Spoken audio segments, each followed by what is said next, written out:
What if I told you that every success, every failure, every moment of happiness or despair in your life can be traced back to a single source?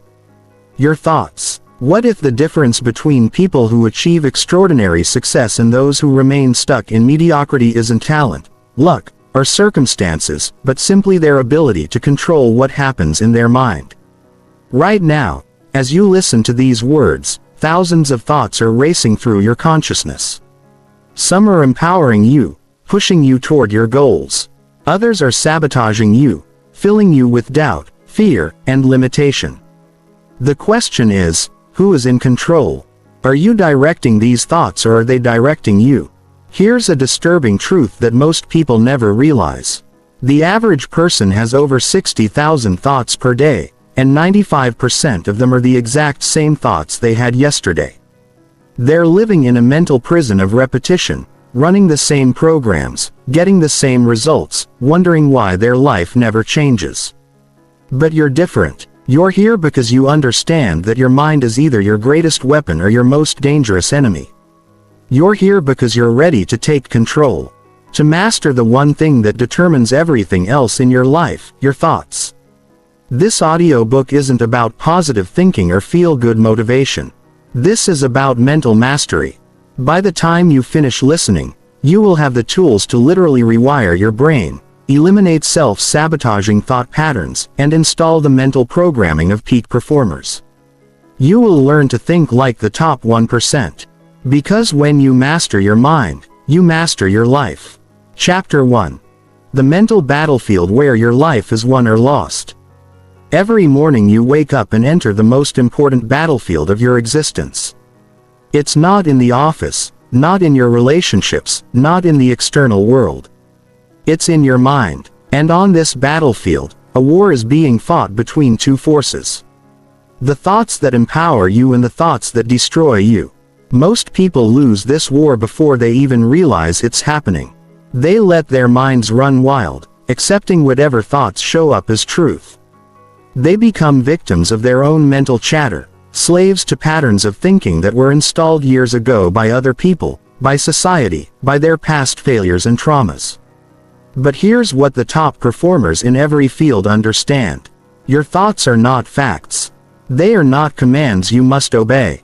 They are simply mental events that you can observe, evaluate and choose to accept or reject.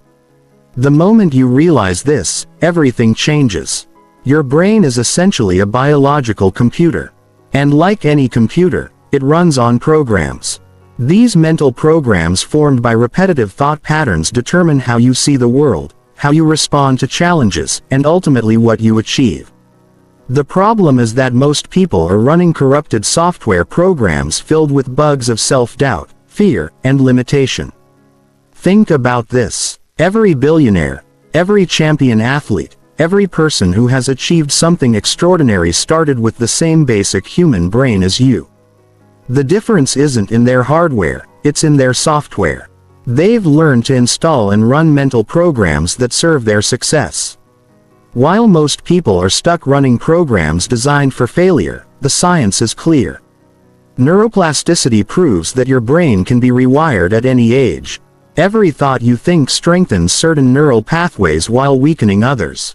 This means that right now with every thought you choose, you are literally sculpting your brain and determining your future. But here's where most people go wrong. They try to change their lives by changing their actions, their habits, their environment. They focus on the external while ignoring the internal.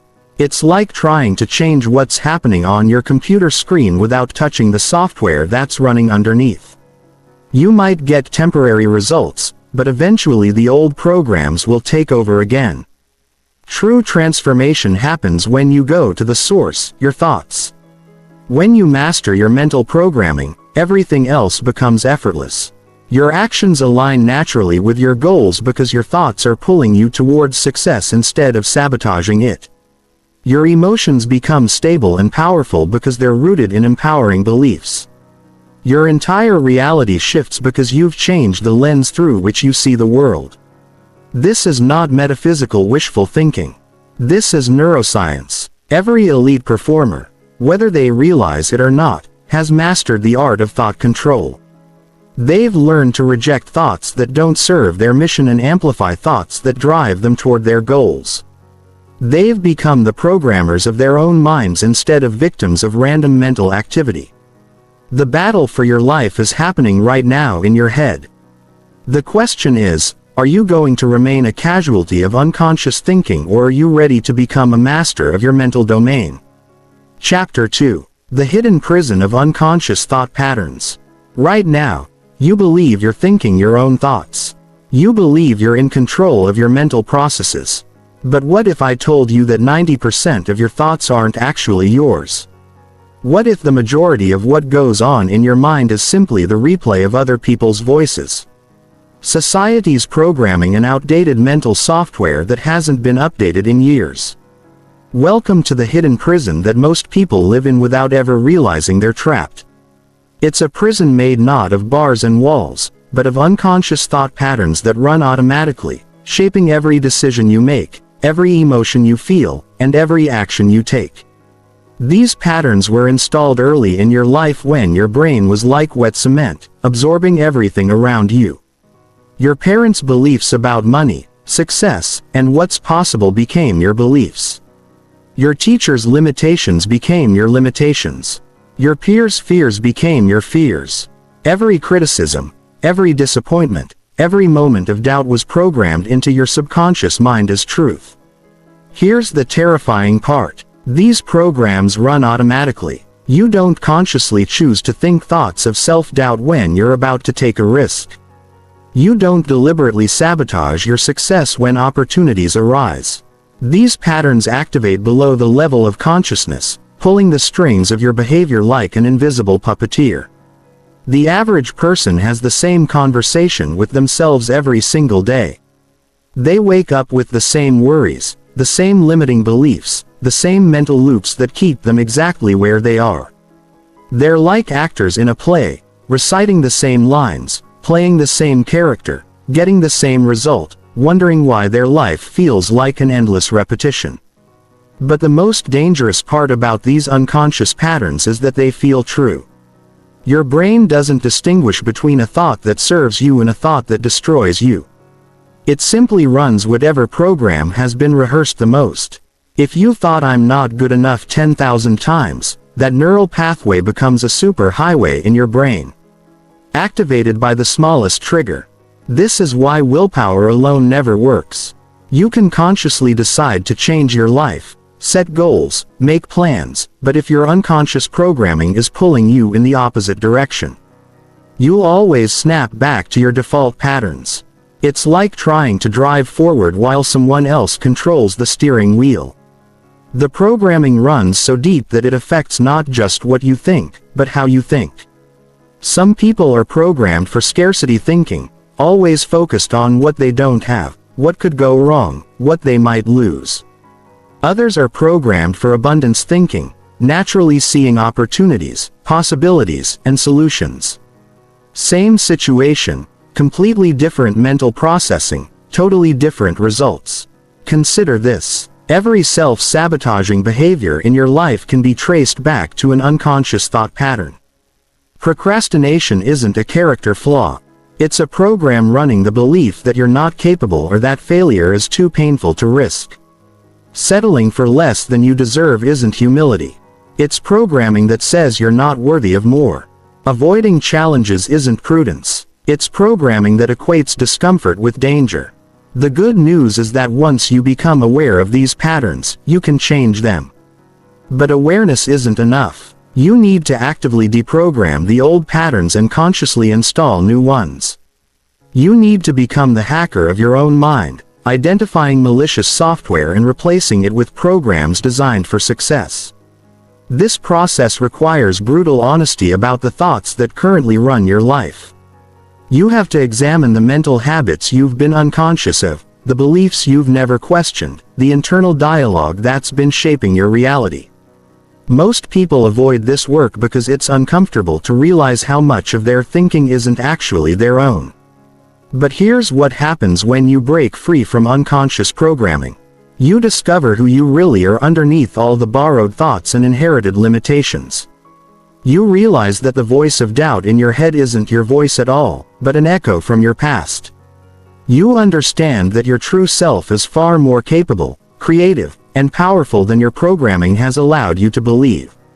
The prison of unconscious thought patterns has kept you small, safe, and predictable. But the key to your cell has always been in your hand. It's time to unlock the door and step into the freedom of conscious thought mastery.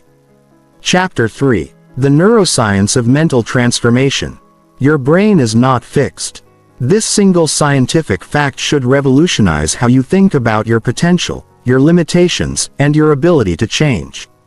For centuries, scientists believed that adult brains were unchangeable, that you were stuck with whatever neural patterns you developed early in life.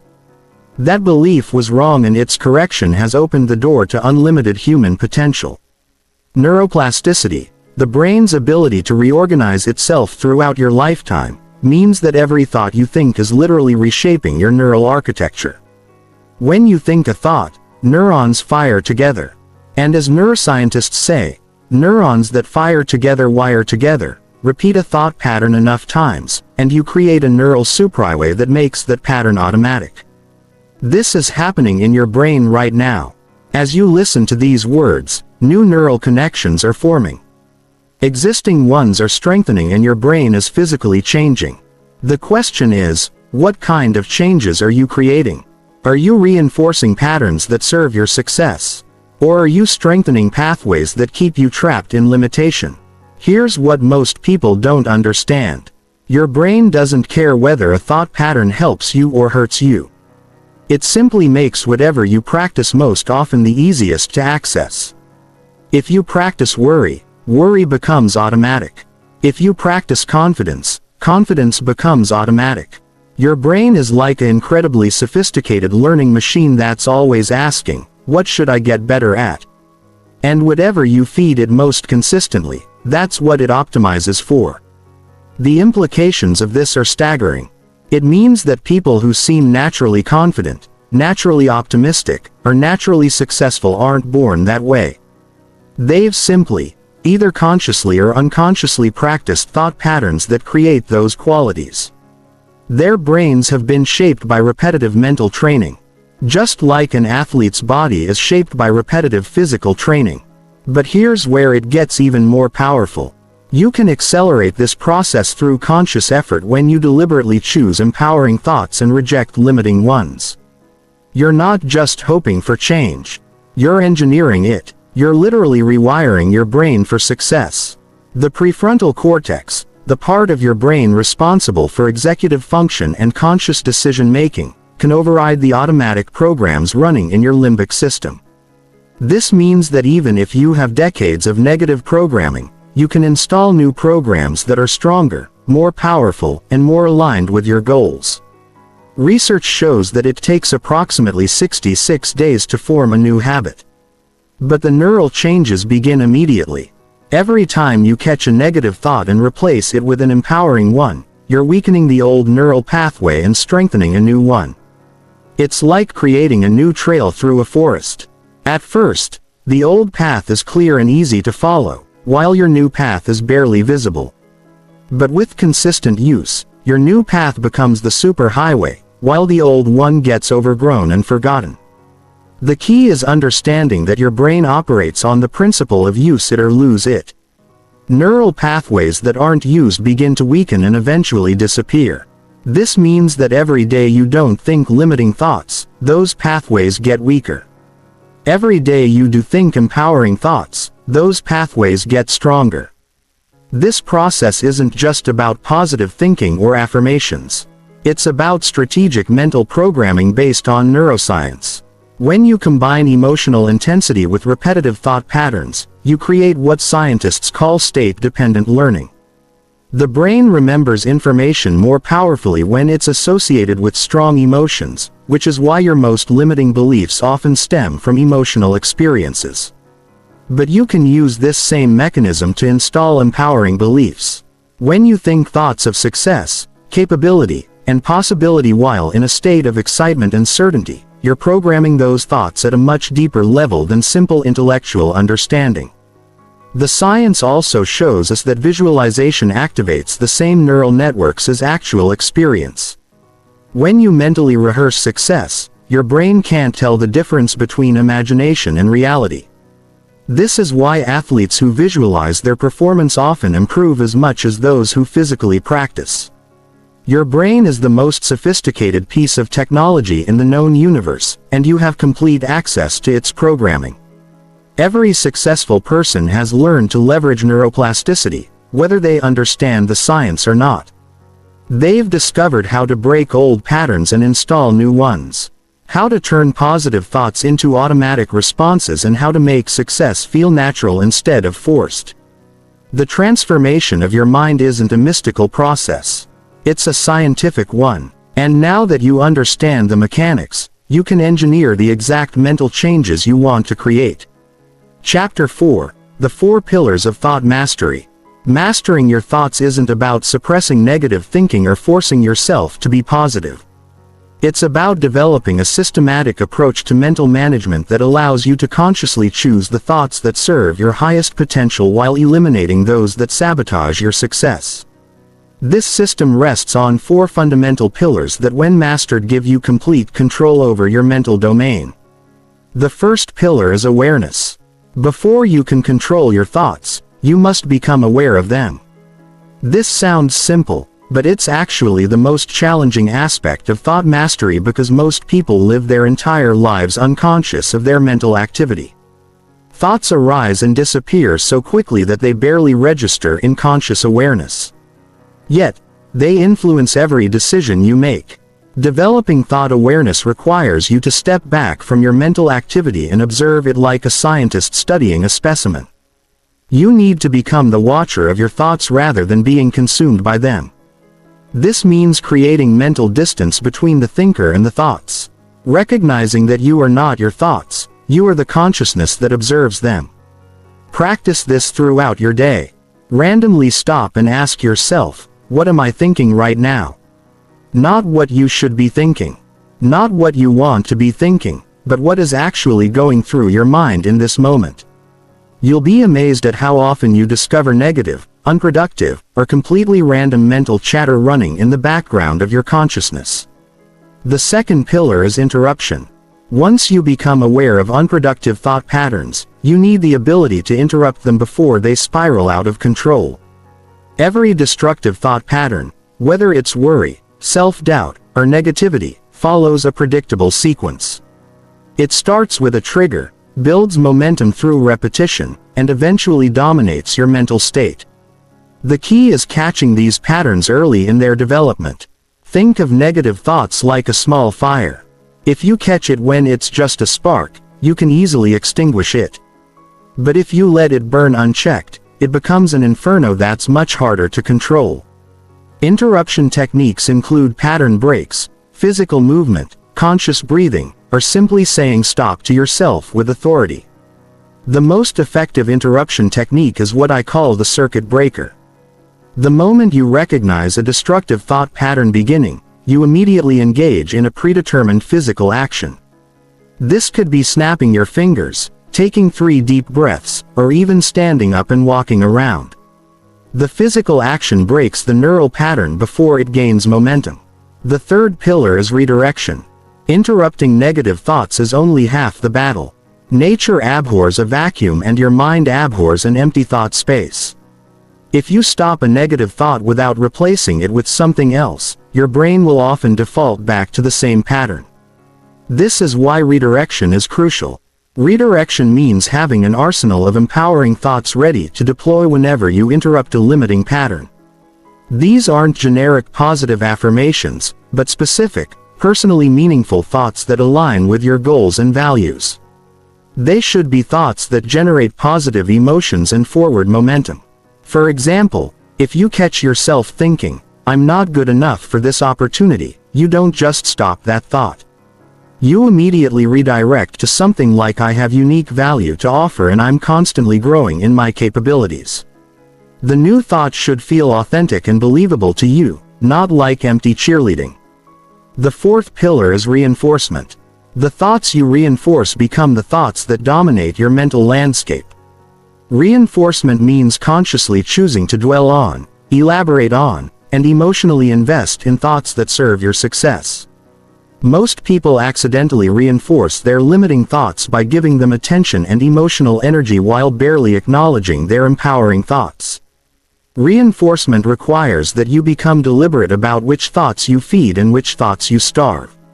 When an empowering thought arises, you pause and really experience it. You add detail to it. You imagine what it would feel like if it were completely true. You let it generate positive emotions. You give it the mental energy it needs to become a dominant pattern. This is not about lying to yourself or ignoring reality.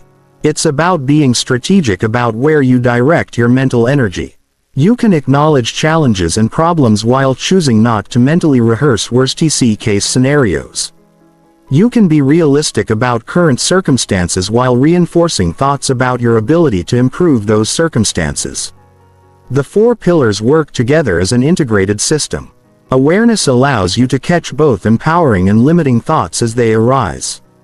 Interruption stops destructive patterns before they gain momentum. Redirection ensures you're filling your mind with thoughts that serve you. Reinforcement makes empowering thoughts stronger and more automatic over time.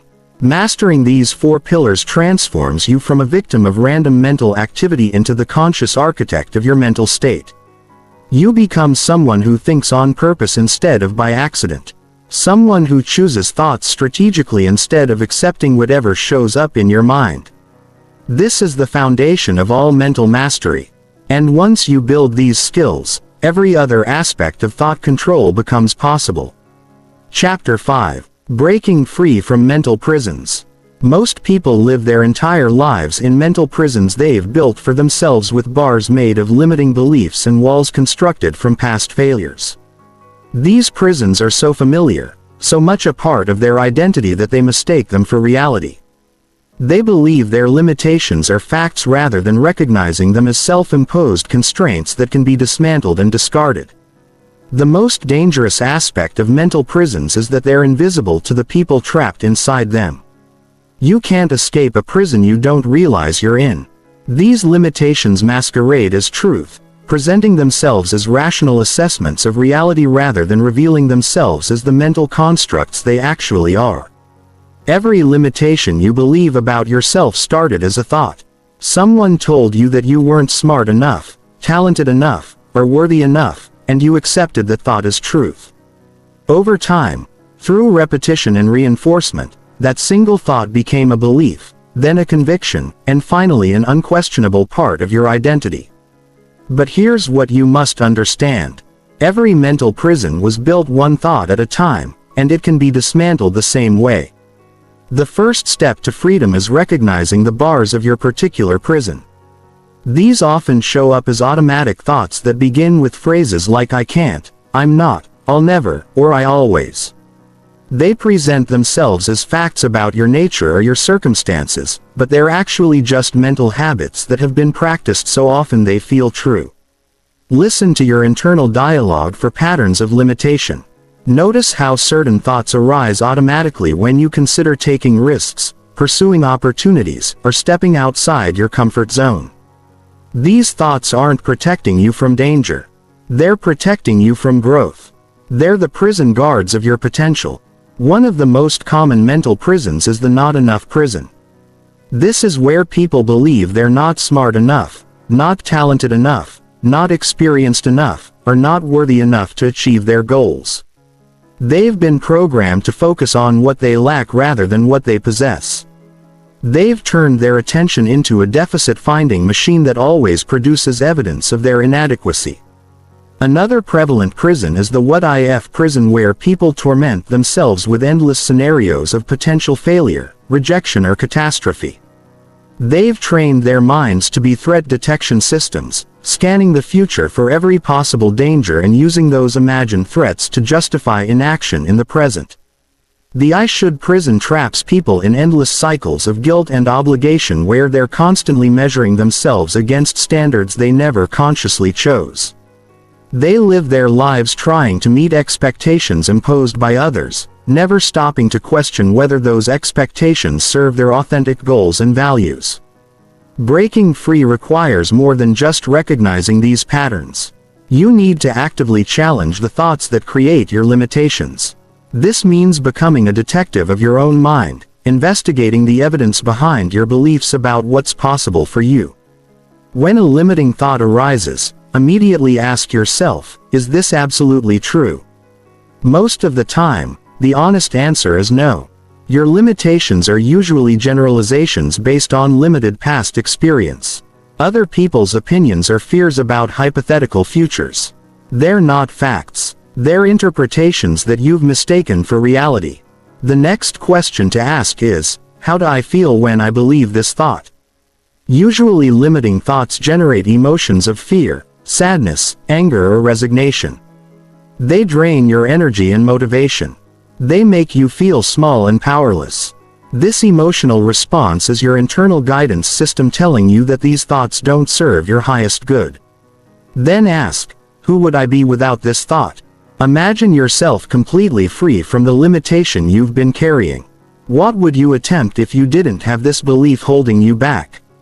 How would you feel? What would become possible? This exercise begins to show you that your identity without limitations is far more powerful and creative than your current self-concept. Finally, find evidence that contradicts your limiting belief. Your brain has been selectively filtering information to support your limitations. But there's always evidence on the other side if you're willing to look for it. You've succeeded at difficult things before. You've overcome challenges that once seemed impossible. You've grown and learned and adapted in ways that your past self couldn't have imagined. The process of mental prison breaking isn't comfortable. These limitations have been part of your identity for so long that releasing them can feel like losing yourself. But what you're actually losing is a false contracted version of yourself that was never real to begin with. What you're gaining is access to your authentic power and potential. Every mental prison has a key. And that key is always in your hand. It's your willingness to question thoughts that have gone unquestioned, to challenge beliefs that have gone unchallenged, and to step into the uncertainty of unlimited possibility. The door has been unlocked all along. The only question is, are you ready to walk through it? Chapter 6. Emotional Thought Hijacking and How to Prevent It. Your emotions are not your enemies, but they can become the greatest threat to your mental mastery if you don't understand how they interact with your thoughts. Most people believe that emotions just happen to them, that they're victims of their feelings, powerless to control the emotional storms that sweep through their minds. This belief turns them into emotional puppets, dancing to whatever tune their feelings play. But here's what emotional masters understand. Emotions don't create thoughts. Thoughts create emotions. Every feeling you experience is preceded by a thought, whether you're conscious of it or not. This means that by controlling your thoughts, you gain control over your emotional state. You become the conductor of your emotional orchestra. Instead of being dragged around by runaway feelings, the problem is that most people have this relationship backwards. They let their emotions dictate their thoughts, which creates more emotions, which influence more thoughts, creating a downward spiral that can destroy their mental state in minutes. One moment of anger generates thoughts of revenge and injustice, which creates more anger, which generates more hostile thoughts until they're completely consumed by rage over something that may have been relatively minor. This is emotional thought hijacking, and it's one of the most destructive forces in human psychology. When you're in the grip of a strong emotion, your rational thinking brain essentially goes offline. The emotional centers of your brain flood your system with chemicals that make logical thinking nearly impossible. You become temporarily insane, making decisions and saying things that you'll later regret when you return to rational thought. Fear is perhaps the most dangerous emotion when it comes to thought hijacking. Fear thoughts multiply like cancer cells, each one spawning 10 more. You start with one worry about a presentation tomorrow, and within minutes, your mind has constructed elaborate scenarios of public humiliation, career destruction, and social rejection. The original fear was reasonable and potentially helpful, but the thought spiral it created is completely destructive. Anger works the same way. Someone cuts you off in traffic, which triggers the thought that person is disrespecting me, which generates anger, which creates thoughts about getting revenge or proving your worth, which increases the anger until you're having an emotional meltdown over a 30-second interaction with a stranger you'll never see again. Sadness and depression operate through similar mechanisms. One negative thought about your circumstances triggers feelings of hopelessness, which generate more negative thoughts about your future, your worth, and your options, which deepen the sadness until you're trapped in a mental quicksand of despair. The key to preventing emotional hijacking is intervention at the thought level before emotions gain momentum. This requires developing what I call emotional early warning systems. You need to become so attuned to your thought patterns that you can catch destructive emotional sequences before they spiral out of control. The first warning sign is usually a subtle shift in your mental focus. Suddenly, your attention gets pulled toward problems, threats, or negatives that weren't bothering you moments before. This shift in focus is often so automatic that you don't notice it happening. But it's the first domino that starts the emotional avalanche. The second warning sign is the emergence of specific thought categories. Fear-based thinking often includes words like what if, might happen, or could go wrong. Anger-based thinking includes words like should, unfair, or disrespect. Depression-based thinking includes words like never, always, hopeless, or pointless. Learning to recognize these linguistic patterns gives you early detection of emotional hijacking attempts. The third warning sign is physical sensation. Emotions create immediate changes in your body before you're consciously aware of them. Fear might show up as tension in your stomach or chest. Anger might appear as heat in your face or clenched fists. Sadness might manifest as heaviness in your chest or shoulders. Your body often knows what emotion is coming before your mind does. Once you detect the early warning signs, you have a narrow window of opportunity to prevent the hijacking. This is where the 4 pillars of thought mastery become critical. You must immediately interrupt the thought pattern that's feeding the unwanted emotion. Redirect to thoughts that generate the emotional state you want and reinforce those new thoughts until they dominate your mental landscape. The most powerful technique for emotional regulation through thought control is what I call emotional state stacking. Instead of trying to eliminate negative emotions, you deliberately build positive emotional states by thinking thoughts that generate the feelings you want to experience. If you want confidence, you think thoughts that make you feel capable and powerful. If you want peace, you think thoughts that connect you to safety and acceptance. If you want motivation, you think thoughts that remind you of your compelling goals and reasons for achieving them.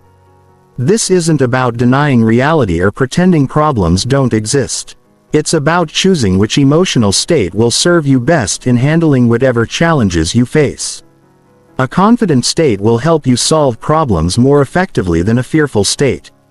A peaceful state will help you think more clearly than an agitated state. A motivated state will help you take action more powerfully than a depressed state. Remember, your emotions are not happening to you. They're being created by you through your thought choices. Every feeling is feedback about the quality of your thinking. Negative emotions are warning signals that your thoughts have drifted into unproductive territory. Positive emotions are confirmation that your thoughts are aligned with your well-being and success. When you master emotional thought control, you become emotionally invincible. External circumstances lose their power to determine your internal state. Other people's behavior stops controlling your feelings. You become the source of your own emotional experience, which means you can feel however you choose to feel whenever you choose to feel it. This is not emotional suppression or denial. This is emotional mastery through thought mastery. And once you develop this skill, you'll wonder how you ever survived without it. Chapter 7. Installing Success Programming in Your Mental Operating System. Your mind operates like a sophisticated computer running programs that determine how you process information, make decisions, and respond to challenges. Right now, you're running mental software that was installed years ago. Much of it without your conscious consent. The question is this software helping you succeed? Or is it keeping you trapped in patterns of limitation and mediocrity? Most people go through their entire lives running the same basic mental operating system they acquired in childhood. They process opportunities through programs of fear and doubt. They handle challenges through programs of overwhelm and avoidance. They approach goals through programs of self-sabotage and excusing. Then they wonder why they can't break through to the next level of success. But elite performers in every field have learned to consciously install mental programs that serve their ambitions. They've identified the thought patterns, beliefs, and mental strategies of peak performers and deliberately programmed those patterns into their own minds. They've upgraded their mental software to run success algorithms instead of failure routines. The first step in installing success programming is identifying the specific mental operating systems you want to run. This isn't about vague concepts like thinking positive. It's about defining the exact thought patterns, decision-making processes, and mental habits that will move you toward your specific goals. For example, if your goal is to build a successful business, you need to install entrepreneurial programming. This includes thoughts that scan for opportunities instead of problems. Beliefs that view challenges as puzzles to solve rather than threats to avoid, and mental habits that prioritize value creation over comfort preservation. You need programs that make risk-taking feel exciting instead of terrifying, that make learning from failure feel valuable instead of shameful.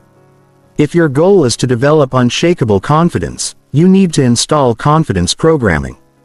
This includes thoughts that focus on your strengths and capabilities rather than your weaknesses and limitations. Beliefs about your worthiness to succeed and deserve good things. And mental habits that interpret challenges as growth opportunities rather than threats to your self-image. If your goal is to achieve peak physical fitness, you need to install fitness programming. This includes thoughts that make healthy choices feel automatic instead of forced beliefs about your body's ability to transform and improve. And mental habits that prioritize long-term health over short-term comfort. The key insight is that every goal requires its own unique mental programming. You can't achieve extraordinary results while running ordinary mental software. The programs that got you to your current level of success are not the same programs that will take you to the next level. Upgrading your external circumstances requires first upgrading your internal programming. Success programming installation works through a process called mental modeling. You identify someone who has already achieved what you want to achieve, and you study not just what they do but how they think. You reverse engineer their mental operating system and then install those same programs in your own mind. This goes far deeper than copying their strategies or tactics. Anyone can copy external behaviors. But without the underlying mental programming that drives those behaviors, the results will be temporary at best. You need to install the beliefs, thought patterns, and mental habits that make successful behaviors feel natural and automatic. The installation process requires 3 phases: deletion, downloading, and debugging. First, you must delete the old programs that conflict with your success. If you want to install confidence programming, but you're still running self-doubt software, the 2 programs will conflict and cause system crashes. You can't run contradictory programs simultaneously without creating internal conflict and inconsistent results. Deletion means identifying and consciously rejecting thoughts, beliefs, and mental habits that don't serve your goals. Every time you catch yourself running old programming, you immediately stop the process and refuse to continue. This isn't about fighting or resisting the old patterns. It's about simply choosing not to engage with them. The downloading phase involves consciously installing new mental programs through repetitive practice. You identify the exact thoughts, beliefs, and mental habits you want to run, and you practice them deliberately until they become automatic. This is like installing new software on your computer through repeated use until the new programs become your default way of operating. But here's where most people make a critical mistake. They try to download new programming without sufficient emotional intensity. Your brain learns most powerfully when information is combined with strong positive emotions. If you practice new thought patterns while feeling bored, doubtful, or indifferent, the programming won't install properly. You need to practice your new mental programming while in states of excitement, certainty, and passion. When you think thoughts of success while feeling absolutely certain they're true. When you rehearse confidence while feeling genuinely powerful. When you imagine your goals while feeling completely deserving of achieving them, you're installing programming at the deepest possible level. The debugging phase involves testing your new programming under real-world conditions and making adjustments as needed. Even the best mental programs need fine-tuning when they encounter actual challenges and circumstances. You need to be prepared to modify your programming based on feedback from your results. This might mean adjusting your confidence programming if you discover it makes you overconfident in certain situations. It might mean refining your opportunity recognition programming. If you find it makes you chase too many options without focusing deeply on anyone, it might mean updating your goal achievement programming. If you realize your timelines are unrealistic or your strategies need modification, the most important aspect of success programming is consistency. Your brain doesn't care if you practice empowering thoughts occasionally while practicing limiting thoughts most of the time. It will always default to whatever programming gets the most repetition and emotional reinforcement. You need to make conscious mental programming a daily practice, not a sporadic activity. This means setting aside time each day to deliberately practice your new thought patterns, to rehearse your success programming, and to emotionally reinforce the mental habits you want to make automatic. Most people spend more time programming their phones than programming their minds, then wonder why their external results don't match their internal potential. Remember, you're not trying to become someone else through this programming installation. You're trying to become the best version of yourself, the version that exists when limiting programming isn't holding you back. Success programming doesn't change who you are. It reveals who you really are underneath all the mental software that's been limiting your expression. When you master the art of conscious programming installation, you become the architect of your own mental operating system. You stop being a victim of random mental programming and become the conscious designer of your own thought patterns, beliefs, and mental habits. You become someone who thinks on purpose, believes strategically, and succeeds systematically. Chapter 8. Advanced Mental Techniques for Thought Mastery. Once you've mastered the basics of thought control, you're ready to explore advanced techniques that separate mental masters from casual practitioners. These aren't simple tricks or quick fixes, but sophisticated mental technologies that can transform your mind into a precision instrument for achieving any goal you set. The first advanced technique is called mental time travel. Most people live trapped in a narrow slice of present moment awareness, reacting to immediate circumstances without perspective on the larger timeline of their lives. Mental masters have learned to consciously shift their perspective across time, thinking from their future successful self backward to their present situation. When you think from your future self, everything changes. Problems that seem overwhelming from your current perspective become stepping stones when viewed from the vantage point of someone who has already overcome them. Decisions that feel impossible become obvious when you consider what your successful future self would choose. Obstacles that appear insurmountable become temporary challenges when you remember that your future self has already navigated past them. Practice this before making any important decision. Mentally transport yourself 5 years into the future and imagine you've achieved all your major goals. From that perspective of success and wisdom, look back at your current situation and ask, what would I do in this situation knowing what I know now? The answer you receive will often be dramatically different from what your present moment thinking would suggest. The second advanced technique is multidimensional thinking.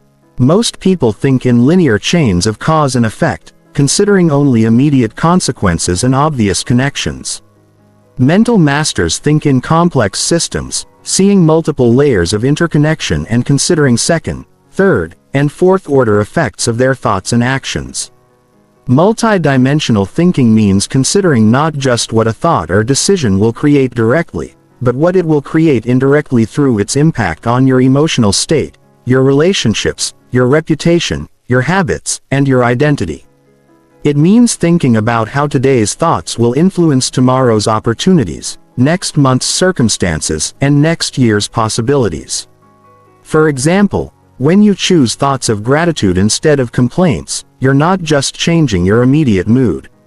You're rewiring your brain to notice positive aspects of your life, which changes how others perceive and respond to you, which creates more positive experiences to be grateful for, which reinforces the gratitude programming, which improves your overall life satisfaction and performance in ways that compound over time. The third advanced technique is reality architecture. This is the ability to consciously design the mental models and frameworks through which you interpret your experiences. Most people inherit their frameworks from their culture, family, and past experiences, then spend their lives seeing the world through those inherited lenses without ever questioning whether those perspectives serve their goals. Reality architecture means consciously choosing the frameworks that generate the most empowering interpretations of your circumstances. If you're facing a business challenge, you can choose to see it through a framework of threat and survival or through a framework of opportunity and growth. The facts may be the same, but the meaning you extract and the responses you generate will be completely different. Master this by asking yourself, what framework would I need to adopt to see this situation as the best thing that could happen to me right now? Then deliberately practice thinking about your circumstances through that lens until it becomes natural.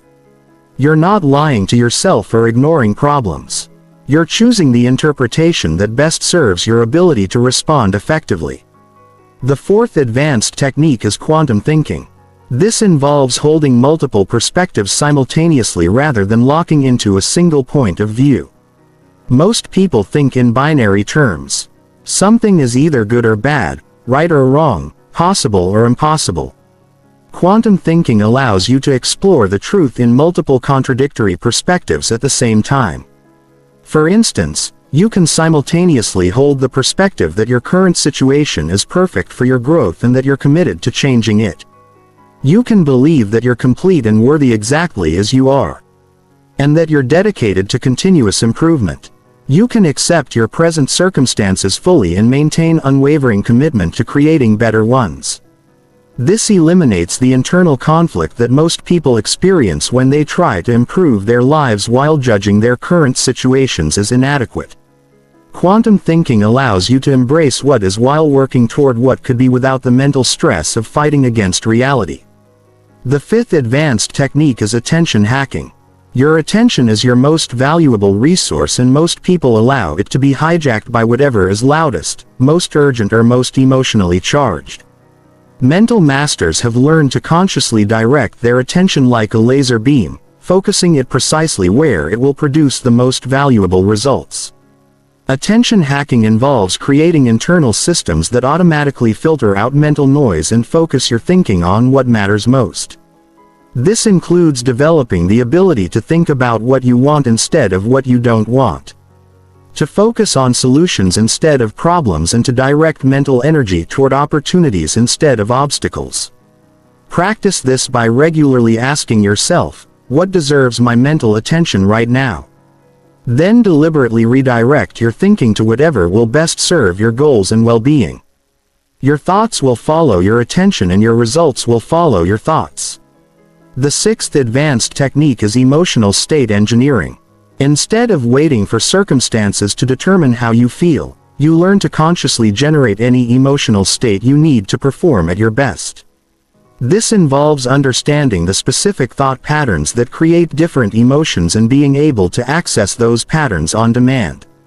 Need confidence for an important presentation? You know exactly which thoughts to think to generate unshakable certainty. Need creativity for problem solving? You have specific mental processes that shift your brain into innovative thinking modes. Need persistence for long-term projects?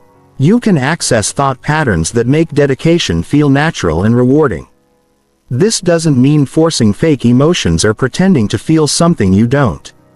It means understanding that emotions are created by thoughts. And since you can choose your thoughts, you can consciously create the emotional states that best serve your goals. The seventh advanced technique is mental simulation and rehearsal. Elite athletes have long understood the power of mental practice. But this principle applies to every area of life. You can mentally rehearse not just physical actions but mental responses, emotional states, and decision-making processes.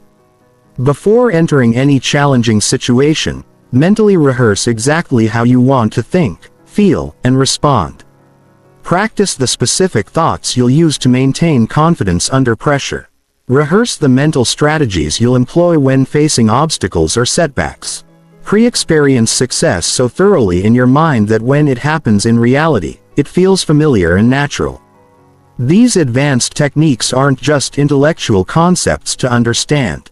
They're mental technologies to master through practice. Each one will dramatically expand your ability to think strategically, respond effectively, and create the results you want in your life. The difference between basic and advanced thought mastery is the difference between someone who occasionally chooses better thoughts and someone who has transformed their entire mental operating system into a precision instrument for success. Chapter 9. Defeating the Inner Critic and Mental Sabotage. There's a voice inside your head that's not your friend. It whispers doubts when you're about to take risks. It reminds you of past failures when you're pursuing new opportunities. It questions your worthiness when success is within reach. This voice has been with you so long that you might mistake it for your own thoughts. But it's actually your inner critic. And it's one of the most destructive forces standing between you and your potential. The inner critic is not your wisdom or intuition trying to protect you. It's a collection of borrowed voices from your past. Internalized criticism that has become a permanent resident in your mind. It's your third-grade teacher who said you weren't smart enough. Your parent who said you'd never amount to anything. Your ex-partner who said you weren't good enough, all combined into a sophisticated system of mental sabotage. This voice has one primary function: to keep you small, safe, and predictable. It operates on the primitive assumption that anything new or challenging is dangerous. So, it tries to talk you out of growth, risk-taking, or change. It would rather see you miserable in familiar circumstances than happy in unknown territory. The inner critic is particularly insidious because it masquerades as rational thinking. It presents its limitations as logical assessments of reality. It doesn't say don't try because I'm scared. It says don't try because you'll probably fail, or don't try because you don't have enough experience, or don't try because people will judge you. It wraps fear in the language of reason. Most people spend their entire lives in dialogue with this voice, negotiating with it, trying to convince it that they're worthy of success, arguing with its assessments of their capabilities. But here's what you must understand. You cannot reason with the inner critic because it's not operating from reason. It's operating from fear, and fear is immune to logic. The inner critic feeds on attention. Every time you engage with its arguments, every time you try to prove it wrong, every time you debate its assessments, you're strengthening its presence in your mind. The more attention you give it, the louder it becomes. The more you fight it, the more powerful it grows. The first step in defeating the inner critic is recognizing when it's speaking. This voice has specific characteristics that distinguish it from genuine wisdom or realistic assessment. The inner critic always speaks in absolutes. You always fail. You never succeed. You can't do anything right. It catastrophizes outcomes. If you fail at this, you'll lose everything. It personalizes external circumstances. They rejected your proposal because you're not good enough. The inner critic also has specific timing.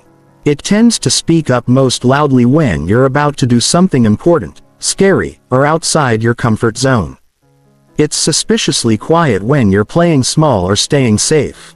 If a voice in your head is trying to talk you out of growth, challenge, or opportunity, there's a good chance it's the inner critic rather than genuine wisdom.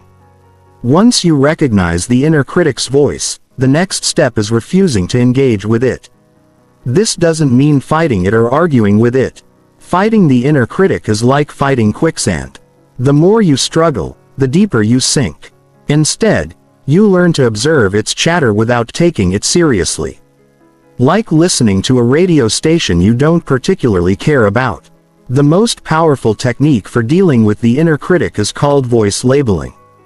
When you notice critical self-talk beginning, you immediately label it. That's the inner critic speaking. This simple act of labeling creates psychological distance between you and the voice. You stop identifying with the criticism and start observing it as a mental phenomenon that's happening to you rather than as truth about you. You can even give your inner critic a name and personality. Some people imagine it as a cranky old relative who complains about everything. Others visualize it as a frightened child who's trying to prevent any possibility of pain or rejection. By externalizing the voice and giving it a character, you stop taking its assessments personally. Another effective technique is thank and dismiss. When the inner critic speaks up, you can actually thank it for trying to protect you, acknowledge its concern, and then firmly dismiss it. Thanks for the warning, but I've got this handled. This approach recognizes that the inner critic usually has some positive intention, even if its methods are destructive, while still maintaining your authority over your mental space. The inner critic also engages in what psychologists call cognitive distortions, systematic errors in thinking that make situations seem worse than they are. Learning to recognize these distortions helps you see when your thinking has been hijacked by critical programming. Mind readating is when the inner critic claims to know what others are thinking about you. Usually negative thoughts. Everyone thinks you're incompetent. Fortune-telling is when it predicts negative futures as if they're certain you're going to fail and embarrass yourself. All or nothing. Thinking presents situations as completely good or completely bad with no middle ground. If you make one mistake, you're a complete failure. Catastrophizing involves imagining the worst possible outcomes and treating them as likely. If you speak up in the meeting, everyone will think you're stupid and you'll get fired and you'll never find another job. Personalization makes you responsible for everything negative that happens around you. The project failed because I'm not good enough.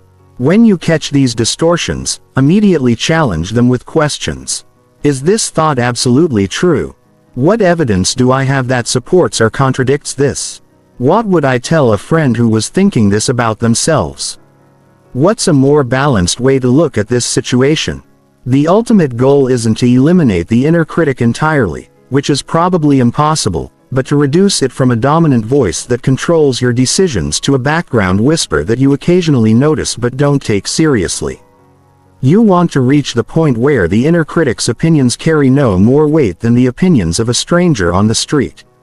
Remember, the inner critic is not the voice of truth or wisdom. It's the voice of fear trying to keep you trapped in limitation. Every successful person has learned to act in spite of this voice. Not because they eliminated it, but because they refused to let it make their decisions for them. Your real voice, your authentic self, is the one that encourages growth, celebrates progress, and believes in your potential. That's the voice you want to amplify and follow. That's the voice that will lead you to the life you actually want to live. Chapter 10. Building Unshakable Mental Resilience. Mental resilience is not about being invulnerable to life's challenges. It's about developing the ability to be knocked down by circumstances and get back up stronger than before. It's about training your mind to extract wisdom from adversity, to find opportunity hidden within obstacles, and to maintain your core sense of purpose even when everything around you seems to be falling apart. Most people have fragile mental resilience because they've built their psychological foundation on unstable ground. They've tied their self-worth to external achievements, their happiness to external circumstances, and their sense of security to external validation. When those external supports inevitably shift or disappear, their entire mental structure collapses. True mental resilience comes from building your psychological foundation on internal bedrock that cannot be shaken by external circumstances. This means developing a sense of self that exists independently of your achievements. A source of happiness that comes from within rather than from outside circumstances, and a security that's rooted in your own capabilities rather than in external guarantees. The first pillar of mental resilience is philosophical clarity. You need a clear understanding of what you stand for, what you value, and what gives your life meaning that goes beyond temporary circumstances. When you know your core values and live by them consistently, external setbacks become temporary inconveniences rather than threats to your identity. Most people have never consciously chosen their values or examined their philosophy of life. They've inherited beliefs about what matters from their family, culture, and society without ever questioning whether those beliefs serve their authentic self. This leaves them vulnerable to any challenge to their inherited belief system. Building philosophical clarity means asking yourself fundamental questions. What do you believe about the nature of life, success, failure, and human potential? What principles do you want to guide your decisions regardless of circumstances? What kind of person do you want to be independent of what you achieve or accumulate? What would make your life meaningful even if you never achieved your current goals? The second pillar of mental resilience is emotional sovereignty. This means taking complete responsibility for your emotional state regardless of what's happening around you. Most people believe that circumstances create emotions, that other people make them angry, that events make them sad or happy. This belief makes them emotionally dependent on forces outside their control. Emotional sovereignty recognizes that while circumstances may influence your emotions, you always have the final say in how you feel. You can choose to respond to challenges with curiosity instead of fear, to setbacks with determination instead of despair, to criticism with reflection instead of defensiveness. This doesn't mean suppressing emotions or pretending you don't feel them. It means choosing how to interpret and respond to those feelings. The third pillar is cognitive flexibility. Resilient people don't get trapped in rigid thinking patterns when facing adversity. They can shift perspectives, consider multiple interpretations of events, and adapt their mental models when reality doesn't match their expectations. They understand that their initial interpretation of any situation is just one possible way of understanding it and usually not the most empowering one. Cognitive flexibility involves developing multiple frameworks for interpreting challenges. Instead of seeing failures as evidence of inadequacy, you can see them as education. Instead of viewing obstacles as problems, you can see them as strength training. Instead of interpreting criticism as attack, you can see it as feedback. The facts remain the same, but your relationship to those facts determines whether they empower or disempower you. The fourth pillar is purpose-driven thinking. When your thoughts are connected to a purpose larger than yourself, they become almost impossible to derail. People with strong sense of purpose can endure tremendous hardships because they understand that their temporary discomfort serves a meaningful goal. Their thoughts naturally organize around their mission rather than their immediate comfort. Purpose-driven thinking means regularly connecting your current challenges to your larger vision for your life. When you're facing difficult circumstances, ask yourself, how is this situation serving my ultimate purpose? What skills is this challenge helping me develop? How will overcoming this obstacle contribute to my mission? This doesn't mean pretending that difficulties are pleasant.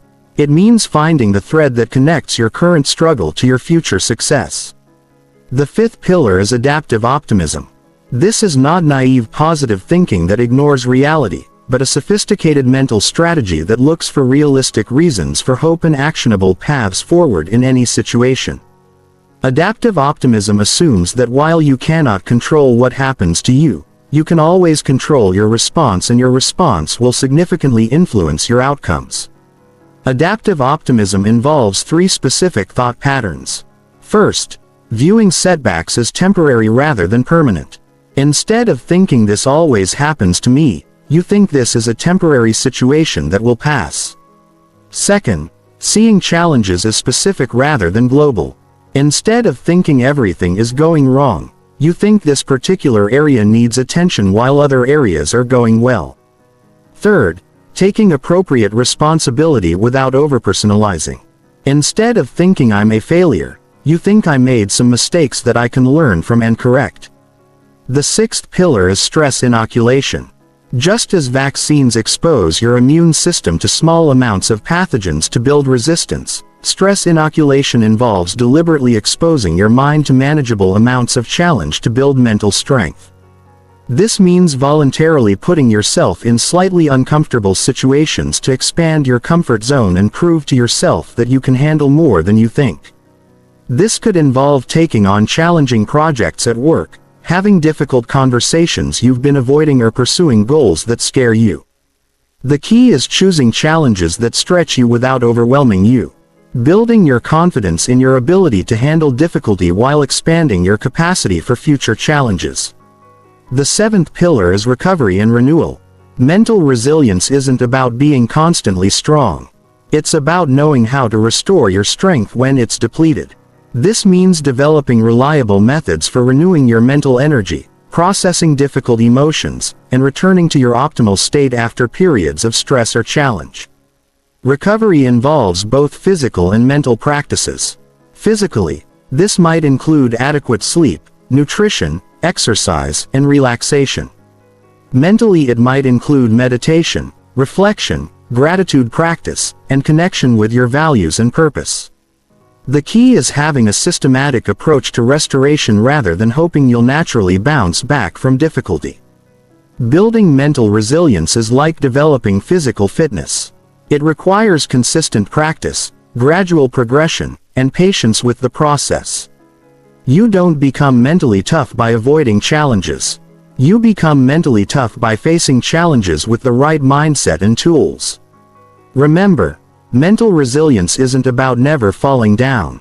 It's about how quickly and effectively you get back up. It's about extracting maximum learning from minimum suffering. It's about maintaining your core strength even when surface circumstances are turbulent. When you build genuine mental resilience, you become practically invincible. Not because nothing can hurt you, but because nothing can stop you. External circumstances lose their power to derail your progress or destroy your peace of mind. You become someone who thrives under pressure instead of crumbling, who grows stronger through adversity instead of being weakened by it. Chapter 11. Mastering Visualization and Mental Rehearsal for Peak Performance. Most people think visualization is just daydreaming with purpose. A feel-good exercise that might boost motivation but doesn't create real results. This misconception has relegated one of the most powerful mental technologies to the realm of wishful thinking. But elite performers in every field understand that visualization isn't fantasy. It's training. When done correctly, mental rehearsal literally rewires your brain for success and programs your nervous system to execute at levels that would be impossible without this preparation. Your brain cannot distinguish between a vividly imagined experience and a real one. When you visualize performing an action, the same neural networks fire as when you actually perform that action. This means that mental practice creates the same neurological adaptations as physical practice. Olympic athletes who incorporate visualization into their training don't just feel more confident. They actually perform better because their brains have been programmed for success through repetitive mental rehearsal. But here's where most people go wrong with visualization. They make it passive entertainment instead of active training. They lie back, close their eyes, and watch movies in their minds where good things happen to them. This approach might feel pleasant, but it doesn't create the neurological changes that drive real-world performance improvements. Effective visualization is a disciplined mental workout that requires the same intensity and focus as physical training. You're not just imagining success. You're programming your nervous system for the specific thoughts, emotions, and actions that create success. You're rehearsing not just what you want to happen, but how you want to think, feel, and behave when it happens. The first principle of master-level visualization is specificity. Vague mental images create vague results. If you want to excel in a business presentation, you don't just imagine yourself speaking confidently. You visualize the specific room, the specific audience, the specific content you'll deliver. You rehearse handling specific questions, managing specific challenges, and navigating specific moments where things might not go according to plan. You see yourself walking into the room with a specific posture that communicates confidence. You hear yourself speaking with a specific tone that commands attention and respect. You feel the specific emotions of certainty and excitement as you deliver your message. You mentally rehearse the specific thoughts you'll use to maintain composure under pressure and the specific strategies you'll employ to connect with your audience. The second principle is emotional intensity. The brain learns most powerfully when information is combined with strong emotions. If you visualize success while feeling doubtful or indifferent, you're not programming success. You're programming mediocrity. You need to generate genuine excitement, certainty, and passion during your mental rehearsal sessions. This means connecting with the deeper meaning behind your goals. Don't just visualize achieving something. Visualize why it matters to you. Connect with the impact that success will have on your life, your family, your mission. Feel the pride of accomplishment, the joy of achievement, the satisfaction of overcoming challenges. The more emotionally real you can make the experience, the more powerfully it programs your nervous system. The third principle is repetition with variation. Just as physical skills require thousands of repetitions to master, mental skills need extensive rehearsal to become automatic. But repetition alone isn't enough. You need to practice handling different scenarios, different challenges, and different outcomes. If you're preparing for a job interview, don't just visualize the perfect interview where everything goes smoothly. Rehearse handling difficult questions, managing technical problems, dealing with unexpected interruptions. Practice maintaining your composure when things don't go according to plan. Program your mind to be flexible and adaptive rather than rigid and dependent on perfect conditions. The fourth principle is multi-sensory engagement.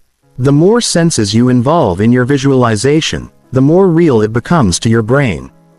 Don't just see success in your mind. Hear it, feel it, smell it, and taste it. If you're visualizing a business success, hear the sounds of celebration. Feel the texture of the success trophy or contract. Smell the environment where the achievement takes place. The fifth principle is progressive complexity. Start with simple, achievable scenarios and gradually increase the difficulty and complexity of what you're rehearsing. This builds your confidence and capabilities systematically. Just like progressive physical training builds strength and endurance over time, mental rehearsal isn't just about preparing for specific events.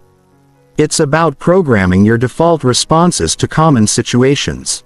You can rehearse staying calm under pressure, thinking clearly when stressed, maintaining motivation when facing setbacks, and responding strategically instead of reactively to challenges. One of the most powerful applications of visualization is what I call identity rehearsal. Instead of just practicing specific skills or scenarios, you rehearse being the type of person who naturally excels in your chosen areas. You visualize yourself thinking like a successful entrepreneur, feeling like a confident leader, or acting like a disciplined athlete. You spend time each day mentally inhabiting the identity you want to develop. You rehearse the thought patterns, emotional states, and behavioral tendencies of your ideal self.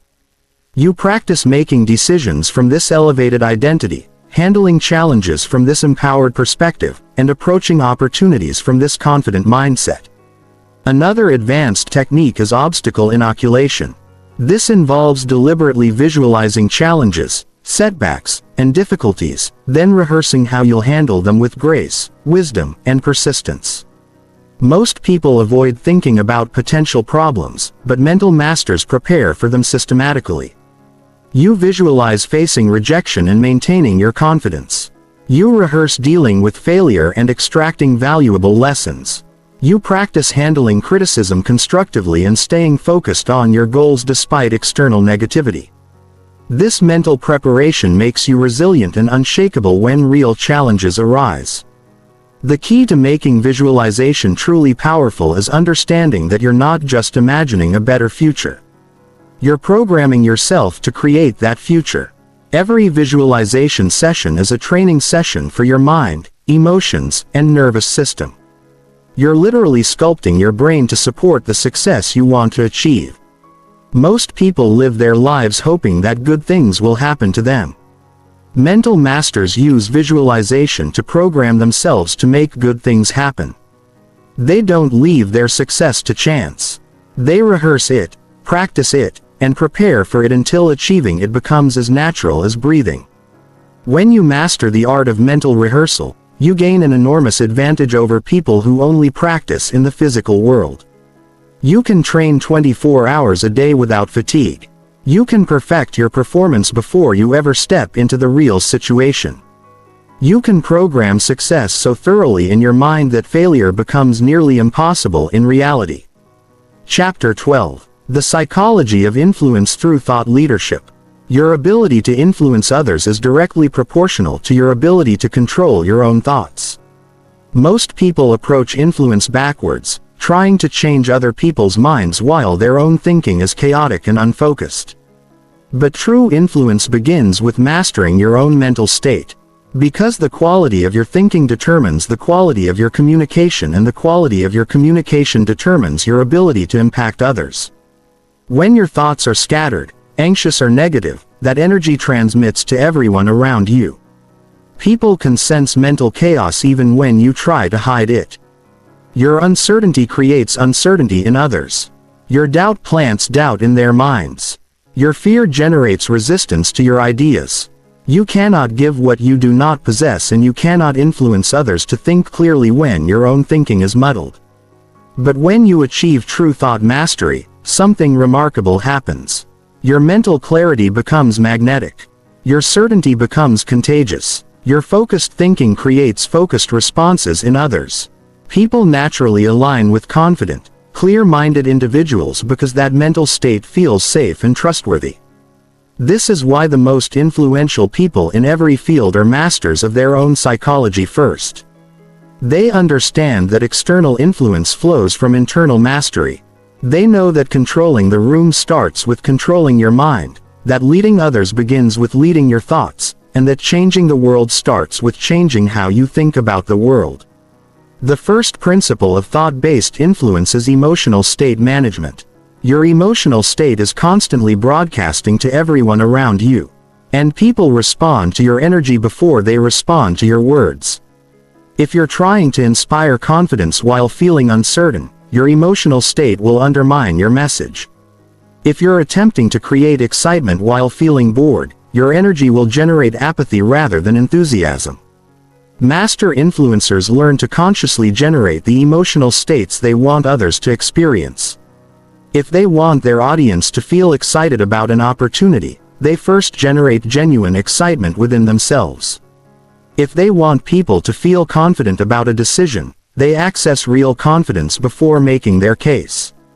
They understand that emotions are contagious, and they strategically choose which emotions to spread. This isn't manipulation or deception. It's alignment. You're aligning your internal state with the outcome you want to create.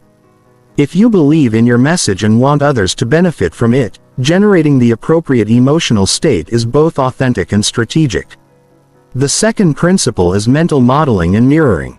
People are naturally drawn to individuals who think in ways they aspire to think. When you demonstrate superior thought patterns, others unconsciously begin to adopt similar mental approaches. Your way of processing information, handling challenges, and approaching opportunities becomes a template that others naturally want to follow. This means that your thought processes become tools of influence. When you consistently demonstrate strategic thinking, others begin to think more strategically. When you model emotional intelligence, others become more emotionally intelligent in your presence. When you exhibit confidence and optimism, you elevate the mental state of everyone around you. The key is making your superior thought patterns visible through your language, questions, and responses. Instead of just thinking strategically, you verbalize your strategic thinking process so others can learn from it. Instead of just maintaining emotional control, you explain how you manage challenging emotions. You become a teacher of thinking, not just a person with good ideas. The third principle is question mastery. The questions you ask determine the direction of everyone's thinking, including your own. Master influencers understand that controlling the questions means controlling the conversation, and controlling the conversation means influencing the outcomes. Instead of making statements that people can argue with, You ask questions that guide thinking toward the conclusions you want people to reach on their own. Instead of telling someone they're wrong, you ask questions that help them discover the flaws in their reasoning. Instead of pushing your agenda, you ask questions that help people see how your proposals serve their interests. The most powerful questions are those that shift people's focus from problems to solutions, from limitations to possibilities, from past failures to future opportunities. When you consistently direct thinking toward empowering perspectives, you become someone people want to be around because you make them feel more capable and optimistic. The fourth principle is certainty without arrogance. People are influenced by confidence, but they resist arrogance. The difference lies in the source of your certainty. Arrogance comes from thinking you're better than others. True confidence comes from being certain about your values, your preparation, and your commitment to helping others succeed. When your certainty is rooted in service rather than superiority, it becomes magnetic instead of repulsive. People can sense when someone is confident because they genuinely believe in what they're offering versus when someone is confident because they think they're superior to everyone else. This type of service-based certainty comes from mastering your thoughts about your role in other people's lives. Instead of thinking about what you can get from others, you focus on what you can give. Instead of trying to prove your worth, you concentrate on providing value. This mental shift transforms your entire approach to influence and makes it both more effective and more ethical. The fifth principle is strategic vulnerability. While confidence is important, strategic vulnerability creates deep connection and trust. This means being willing to share your struggles, failures, and uncertainties in ways that help others feel less alone in their own challenges. But this isn't about emotional dumping or seeking sympathy. It's about demonstrating that growth, learning, and success are processes that everyone goes through, including you. When people see that you faced similar challenges and overcome them, your advice becomes more credible. And your success becomes more achievable in their minds. The key is sharing your vulnerabilities in the context of growth and learning rather than as complaints or excuses. You talk about failures as education, struggles as strength training, and setbacks as setups for comebacks. This approach makes you relatable while still maintaining your credibility as someone who gets results. The sixth principle is mental momentum creation. Master influencers understand how to create psychological momentum that carries people toward desired actions and decisions. This involves structuring your communication to build agreement and excitement progressively. You start with small points of agreement and gradually work toward larger commitments. You begin with easy decisions and progress toward more significant ones. You create a series of yes moments that build psychological momentum toward the ultimate yes you're seeking. This isn't manipulation, it's psychology. People naturally want to be consistent with their previous decisions and statements.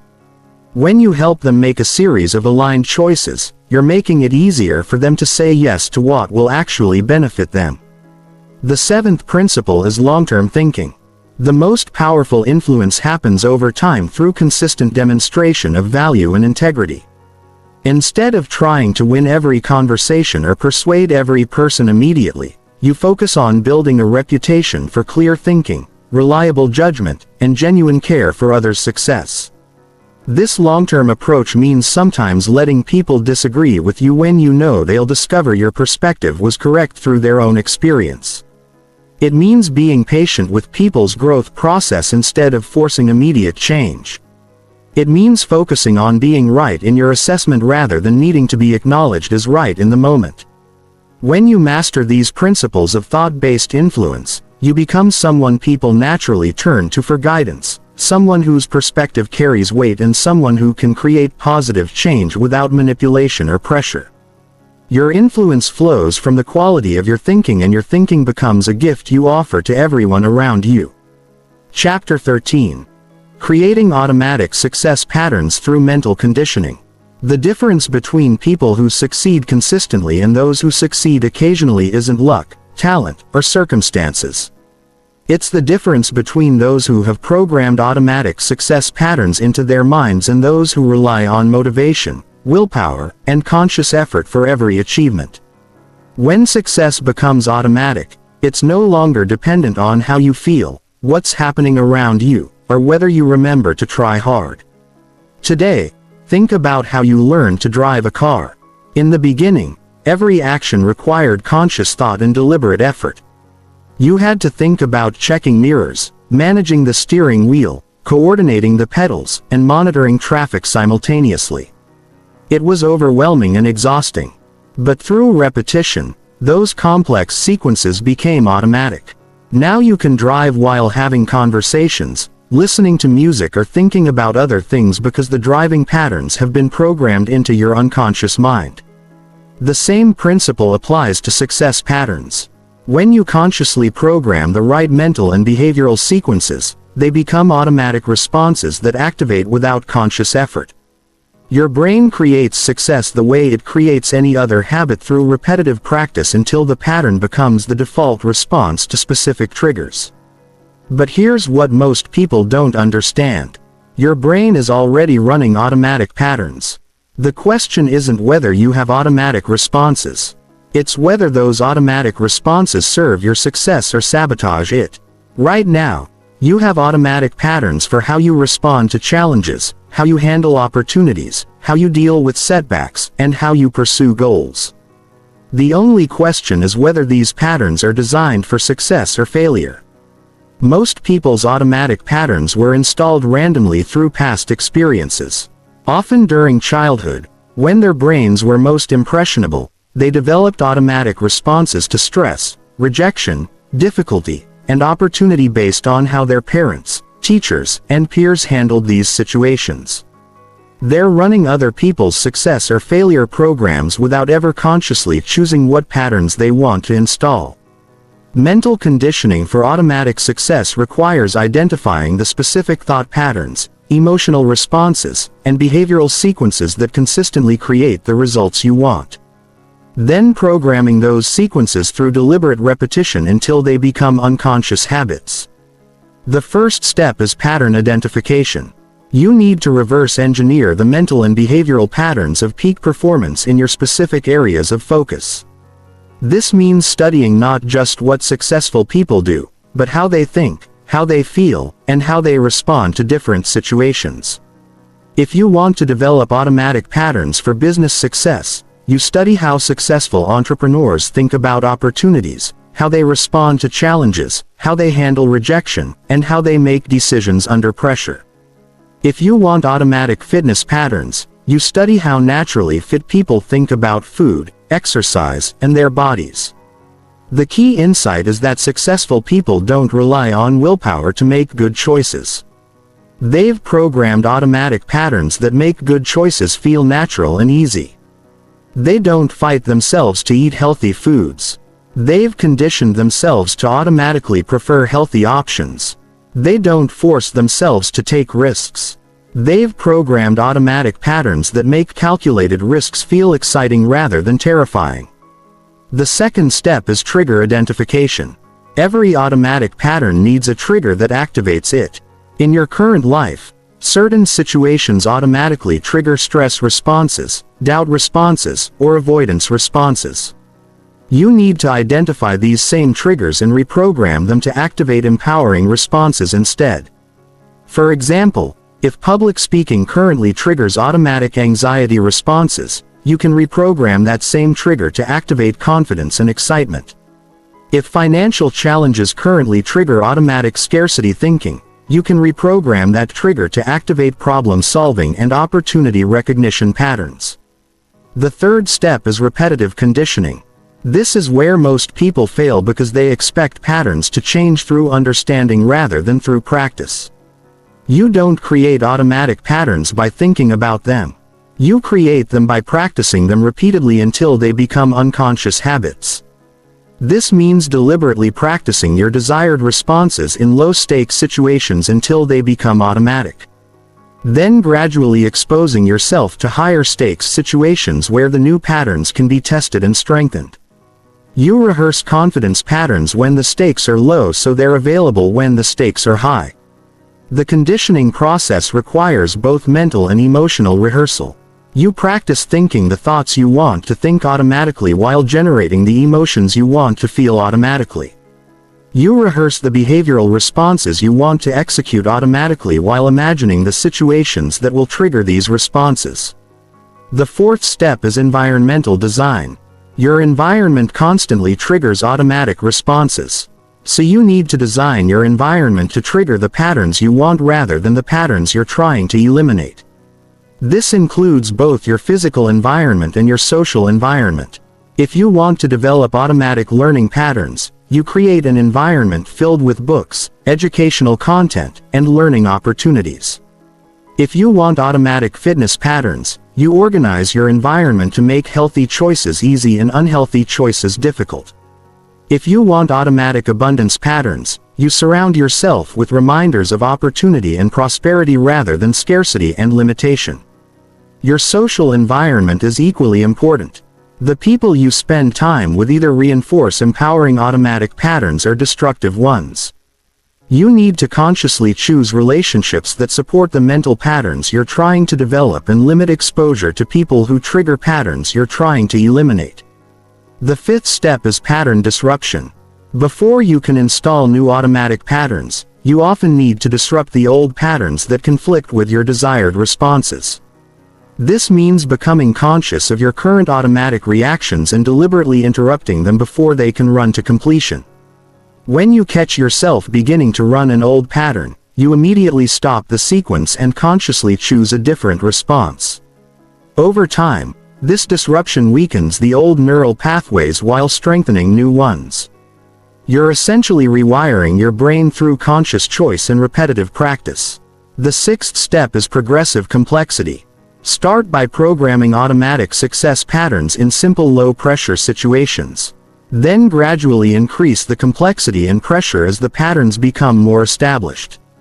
This builds your confidence in the new patterns while giving them time to become deeply ingrained.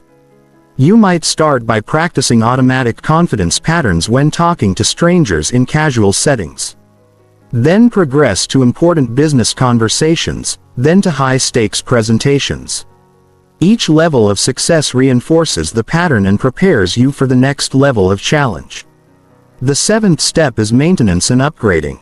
Automatic patterns require ongoing maintenance to remain strong and effective.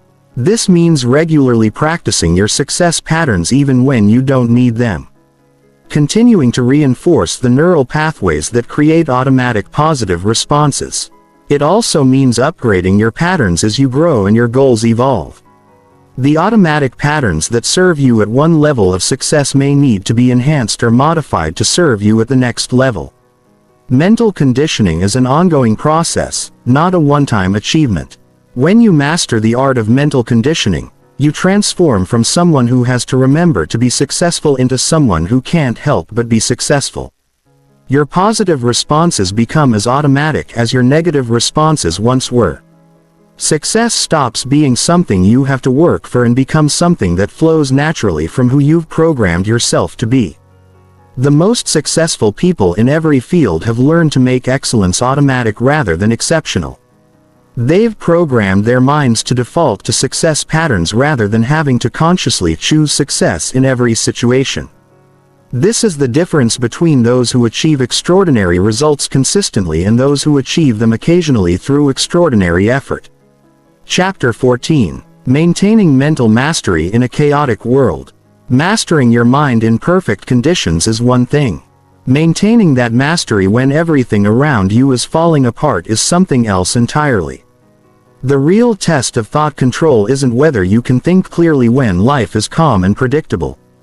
It's whether you can maintain your mental discipline when the world is chaotic, when people around you are panicking, and when circumstances seem designed to destroy your peace of mind.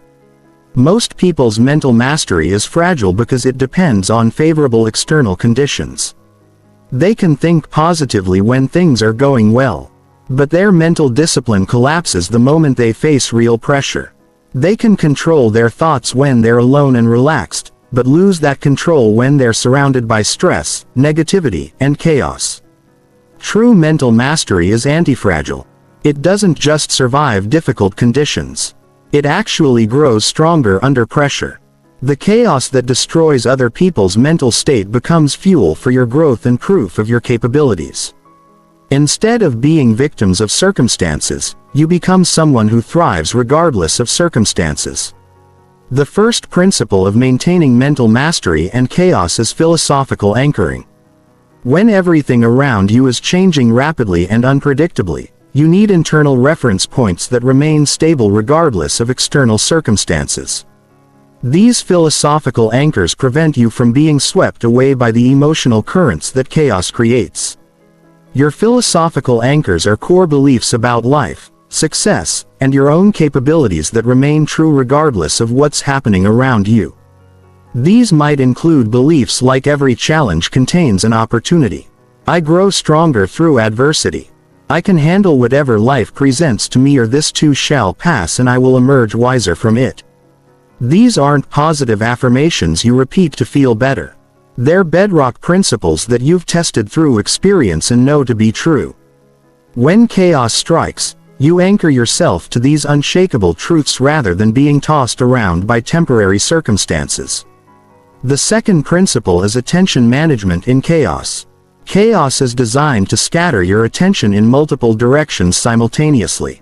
There are more problems than you can solve, more information than you can process, more demands than you can meet. If you try to pay attention to everything, you lose control of your mental state and become reactive rather than strategic. Master-level attention management means deliberately choosing where to focus your mental energy regardless of what's demanding your attention. You identify the few things that actually matter and give them your full focus while consciously ignoring the noise that threatens to distract you. This requires developing what I call selective mental engagement. You become highly skilled at distinguishing between what deserves your mental energy and what doesn't. You learn to ignore urgent but unimportant distractions while focusing intensely on important but not necessarily urgent priorities. The third principle is emotional regulation under pressure. Chaos generates intense emotions that can hijack your thinking if you're not prepared for them. Fear, anger, frustration, and overwhelm are natural responses to chaotic situations, but they become destructive when they control your thoughts and decisions. Emotional regulation under pressure isn't about suppressing these emotions or pretending they don't exist. It's about feeling them without being controlled by them. Acknowledging their presence without letting them dictate your responses. You develop the ability to experience intense emotions while maintaining clear thinking and strategic decision-making. This requires practicing emotional regulation during calm periods. So the skills are available during chaotic ones. You can't learn to control your emotions for the first time when you're under extreme pressure. You need to develop these skills through regular practice when the stakes are lower. The fourth principle is rapid perspective shifting. Chaos often creates tunnel vision where you become so focused on immediate problems that you lose sight of the larger picture. This tunnel vision generates panic and poor decision-making because you're responding to temporary conditions as if they were permanent realities.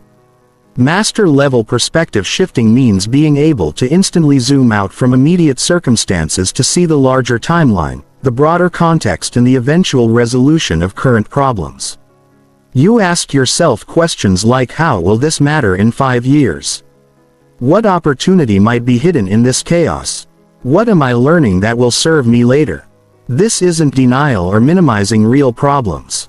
It's maintaining the strategic perspective necessary to navigate chaos effectively. When you can see beyond immediate circumstances, you make decisions based on long-term outcomes rather than short-term comfort. The fifth principle is energy conservation and allocation. Chaos is energetically expensive. It demands more mental, emotional, and physical energy than normal circumstances. If you try to maintain the same energy expenditure patterns you use during calm periods, you'll burn out quickly and lose your ability to think clearly. Energy conservation means being extremely selective about where you invest your limited resources. You eliminate non-essential activities.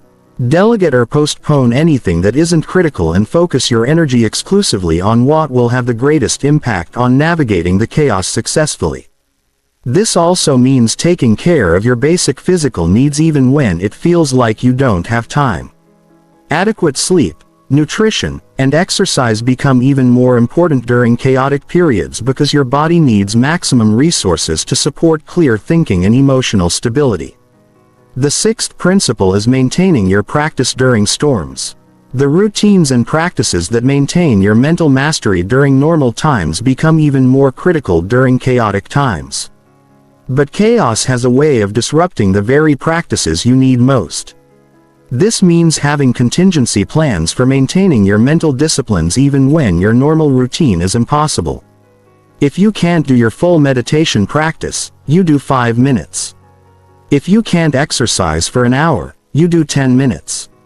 If you can't read for 30 minutes, you read for 5. The key is maintaining the consistency of your practice, even if you have to reduce the intensity or duration.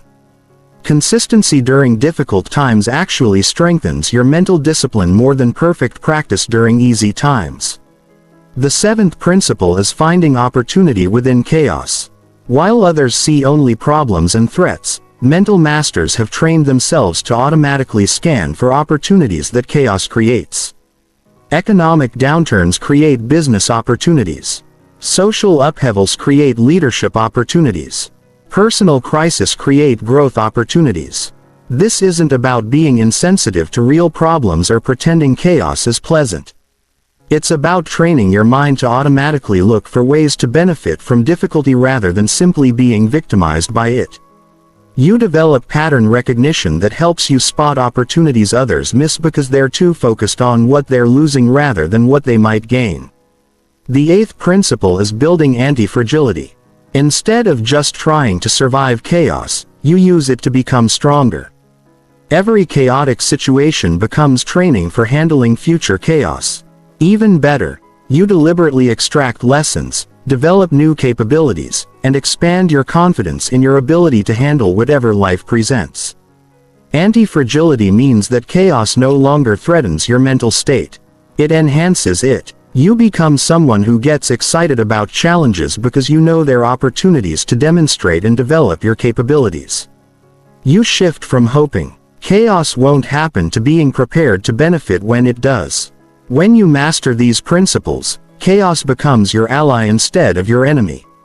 Other people's mental state deteriorates under pressure while yours improves. You become the calm center that others turn to when everything is falling apart. You transform from someone who needs perfect conditions to think clearly into someone who thinks most clearly when conditions are most challenging. This is the ultimate test and proof of mental mastery. The ability to maintain control of your thoughts, emotions, and responses regardless of what's happening around you. When you achieve this level of mastery, you become practically unstoppable because external circumstances lose their power to control your internal state. Chapter 15. Your mental transformation and the path forward. You now possess knowledge that 99% of people will never have. You understand how your mind really works, how thoughts create your reality, and how to consciously program yourself for success instead of leaving your mental state to chance. But knowledge without application is just intellectual entertainment. The question now is, what will you do with what you've learned? This moment is a turning point. You can close this audiobook and return to your old patterns of thinking, hoping that somehow your life will magically improve without changing how you use your mind. Or you can recognize this as the beginning of your mental transformation and commit to applying these principles until mastery becomes your new normal. Here's what you need to understand. The person you were when you started listening to this audiobook is not the same person you are now. You can't unknow what you've learned. You can't pretend that your thoughts don't matter. You can't go back to being unconscious about the most important factor in your success and happiness. You now have the responsibility that comes with this knowledge. The transformation process isn't immediate or automatic. Just because you understand how thought mastery works doesn't mean you've mastered it. Understanding is the beginning, not the end. What matters now is consistent daily application of these principles until they become as natural as breathing. Most people overestimate what they can accomplish in the first week and underestimate what they can accomplish in the first year. They expect dramatic changes immediately and get discouraged when transformation takes time. But mental mastery is like physical fitness. You don't become strong by working out once. You become strong through consistent training over time. Your brain has been running its current patterns for years or decades. Those neural pathways are deeply grooved and won't change overnight. But they will change if you're consistent and patient with the process. Every day you practice conscious thought control. Those old patterns get weaker and new patterns get stronger. Start with one technique and master it before moving to the next. If you try to apply everything at once, you'll likely apply nothing effectively. Choose the principle that resonated most strongly with you, the one that addresses your biggest current challenge, and focus on it exclusively for the next 30 days. If your biggest challenge is negative thinking, focus entirely on the 4 pillars of thought mastery: awareness, interruption, redirection, and reinforcement. Practice catching negative thoughts and replacing them with empowering ones until this becomes automatic. If your biggest challenge is emotional volatility, focus on emotional thought hijacking prevention. Learn to recognize the early warning signs of emotional spirals and interrupt them before they gain momentum. If your biggest challenge is self-doubt and self-criticism, focus on defeating your inner critic. Practice recognizing the voice of limitation and refusing to engage with its arguments. Whatever you choose to focus on, commit to it completely for at least 30 days. Set reminders in your phone. Create accountability with someone who understands what you're doing. Track your progress daily. Make it impossible to forget or ignore your commitment to mental transformation after 30 days of focused practice. You'll notice that the technique you've been practicing starts to feel natural rather than forced. Your brain will have begun creating new neural pathways that support this way of thinking. At this point, you can add a second technique while maintaining the first one. Continue this process, adding one new element of mental mastery every 30 to 60 days until you've integrated all the principles into your daily life. This might take a year or more. But remember, you're not just learning temporary techniques. You're literally rewiring your brain for lifelong success. The people around you will begin to notice changes in you before you notice them yourself. They'll comment that you seem more confident, more focused, more positive, or more resilient. They'll ask what you're doing differently. This is confirmation that your internal changes are creating external results, but the most important changes won't be visible to others. The most important changes will be internal. The growing sense that you're in control of your life rather than being controlled by circumstances. The increasing confidence in your ability to handle whatever challenges arise. And the deep satisfaction that comes from knowing you're becoming the person you're meant to be. You'll notice that problems that once seemed overwhelming now feel manageable. Challenges that once created stress now generate excitement. Setbacks that once devastated you now become learning experiences that strengthen your resilience. As your mental mastery deepens, you'll also discover that you naturally become a positive influence on others. People will be drawn to your calm confidence and clear thinking. They'll seek your perspective during difficult times because they sense that you have something they want. This creates an opportunity and a responsibility. As you master your mind, you can help others master theirs. You can become a teacher and example of what's possible when someone takes control of their thoughts. You can be the proof that transformation is possible and the guide who helps others begin their own journey. But remember, you can't give what you don't have, and you can't teach what you haven't mastered. Your first responsibility is to your own transformation. Master these principles in your own life before trying to help others apply them in theirs. The path of mental mastery is not always easy, but it's always worth it.